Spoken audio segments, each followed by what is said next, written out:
저희 부부는 서울에서 살고 있는데요. 은퇴한 지 벌써 3년이 넘었어요.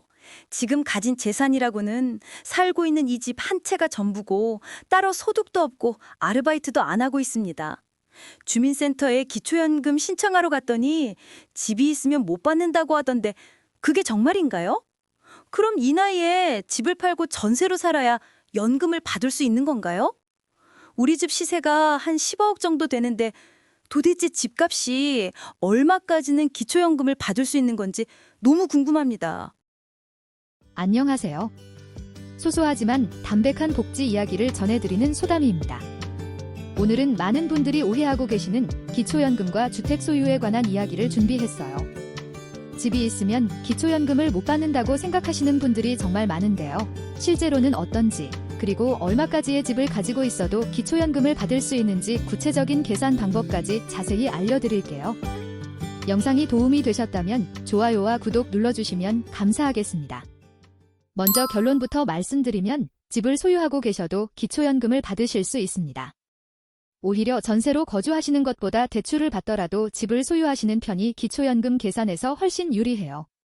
그럼 재산이 기초연금에 어떻게 반영되는지부터 차근차근 설명드릴게요.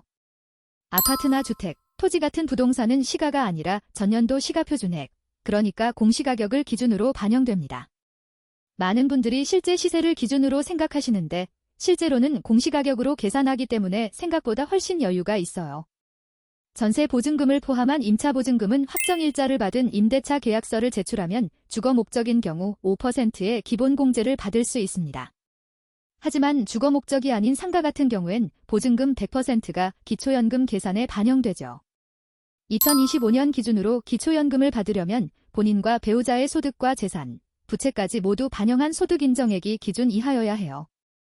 단독 가구는 228만 원, 부부 가구는 364만 8천 원 이하면 기초연금을 받으실 수 있습니다. 그럼 이 소득 인정액이 어떻게 계산되는지 알아볼게요. 재산을 소득으로 환산할 때는 먼저 일반 재산에서 지역별 기본 공제를 빼고 금융재산에서는 2천만 원을 빼줍니다. 여기에 부채가 있으면 부채도 빼주고요. 그렇게 나온 금액의 연 4%의 소득 환산율을 곱한 다음 12개월로 나눠서 월 소득 인정액을 계산합니다. 지역별 기본 공제 금액을 보면 대도시는 1억 3,500만 원, 중소도시는 8,500만 원, 농어촌은 7,250만 원입니다. 여기서 대도시라는 건 서울이나 부산 같은 특별시, 광역시의 구지역과 고양시, 수원시, 용인시, 창원시, 화성시 같은 특례시를 말하고요. 중소도시는 세종시나 도 지역의 시를 말합니다. 부부 가구의 경우를 먼저 자세히 설명드릴게요. 부부의 소득 인정액이 364만 8천 원 이하면 기초연금을 받으실 수 있는데 부부가 모두 받는 경우 각각 20%씩 감액되어 1인당 27만 4,240원씩 부부 합쳐서 54만 8,480원을 받으실 수 있어요. 소득 역전 방지 감액 없이 이 금액을 모두 받으려면 소득 인정액이 약 310만 원 이하여야 합니다. 구체적인 예를 들어볼게요.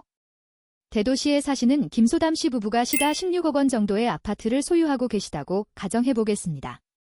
일반적으로 시가표준액은 시가의 60% 정도라고 보시면 돼요. 그럼 16억 원의 60%는 9억 6천만 원이 됩니다. 여기서 대도시 기본 공제인 1억 3,500만 원을 빼면 8억 2,500만 원이 남죠. 이 금액의 소득 환산율 연 4%를 곱하면 3,300만 원이 나오고 이걸 12개월로 나누면 월 275만 원 정도가 소득 인정액으로 계산됩니다. 따라서 2025년 대도시 부부 가구는 다른 재산과 소득이 전혀 없을 경우 시가 16억 원에서 17억 원 정도의 집까지는 기초연금을 감액 없이 받으실 수 있어요. 단독 가구의 경우도 살펴볼게요. 혼자 사시는 분이 소득 역전 방지 감액 없이 기초연금 34만 2,510원을 모두 받으려면 소득 인정액이 약 194만 원 이하여야 합니다. 이소담 씨가 대도시에서 혼자 사시면서 시가 11억 원짜리 아파트를 소유하고 계신다고 예를 들어볼게요. 시가 표준액은 60%니까 6억 6천만 원이고 여기서 대도시 기본공 제 1억 3,500만 원을 빼면 5억 2,500만 원이 남습니다. 소득 환산율 4%를 곱하면 2,100만 원, 12개월로 나누면 월 소득 인정액은 175만 원 정도가 나와요. 따라서 2025년 대도시 단독 가구는 다른 재산과 소득이 전혀 없을 경우 시가 11억 원에서 12억 원 정도의 집까지는 기초연금 34만 2,510원을 감액 없이 모두 받으실 수 있습니다. 중소도시나 농어촌에 거주하시는 분들은 기본 공제액이 다르기 때문에 받을 수 있는 기준도 조금 달라집니다. 중소도시는 기본 공제가 8,500만 원이고 농어촌은 7,250만 원이에요. 예를 들어 중소도시에 사시는 부부가 시가 13억 원, 공시가격 7억 8천만 원 정도의 주택을 소유하고 계시다면 여기서 8,500만 원을 빼고 계산하면 소득인정액이 약 231만 원 정도 나와서 기초연금을 받으실 수 있어요. 금융재산도 마찬가지로 2천만 원까지는 기본 공제가 되고 그 이상 금액에 대해서만 소득 환산율 4%가 적용돼요. 예를 들어 예금이 3천만 원 있으시면 2천만 원을 뺀 1천만 원에 대해서만 4%를 적용하는 거죠. 부채가 있으신 경우에는 재산에서 차감해주기 때문에 실질적으로 보유한 순자산 기준으로 계산이 됩니다. 다만 고급 자동차나 골프 회원권 같은 경우는 월 100%의 소득 환산율이 적용되어 그 가액 전체가 월 소득으로 잡히니까 주의하셔야 해요. 여기서 한 가지 중요한 팁을 드리자면 전세로 사시는 것보다 자가주택을 소유하는 게 기초연금 계산에서 훨씬 유리합니다. 전세 보증금은 주거 목적이어도 95%가 재산으로 잡히는데 자가주택은 공시가격으로 평가되고 지역별 기본 공제까지 받을 수 있거든요. 예를 들어 대도시에서 전세 보증금 10억 원으로 사시는 것보다 대출을 받더라도 10억 원짜리 집을 사서 사시는 게 기초연금 수급에는 훨씬 유리하다는 거예요. 많은 분들이 집이 있으면 기초연금을 받을 수 없다고 오해하시는데요. 실제로는 거주하시는 집의 공시가격이 상당히 높아도 받으실 수 있는 경우가 많습니다. 특히 중요한 건 실제 시세가 아니라 공시가격, 즉 시가표준액을 기준으로 한다는 점이에요. 공시가격은 일반적으로 실제 시세의 60%에서 70% 수준이거든요. 또한 지역별로 기본 공제가 있기 때문에 생각보다 더 많은 분들이 혜택을 받으실 수 있어요.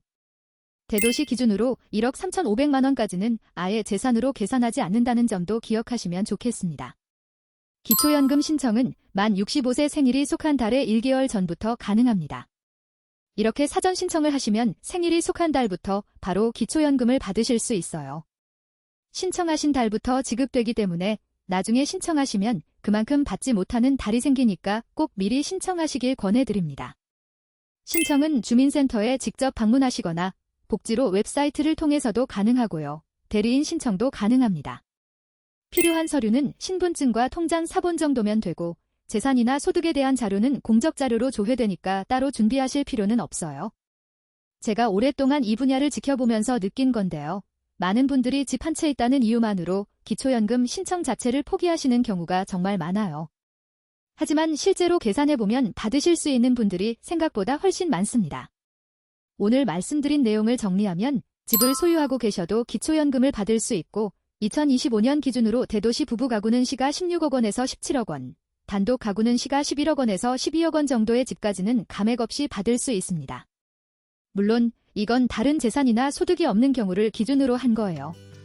개인의 상황에 따라 결과가 달라질 수 있으니까 정확한 금액은 행정복지센터에 방문하셔서 상담받아보시는 걸 추천드립니다.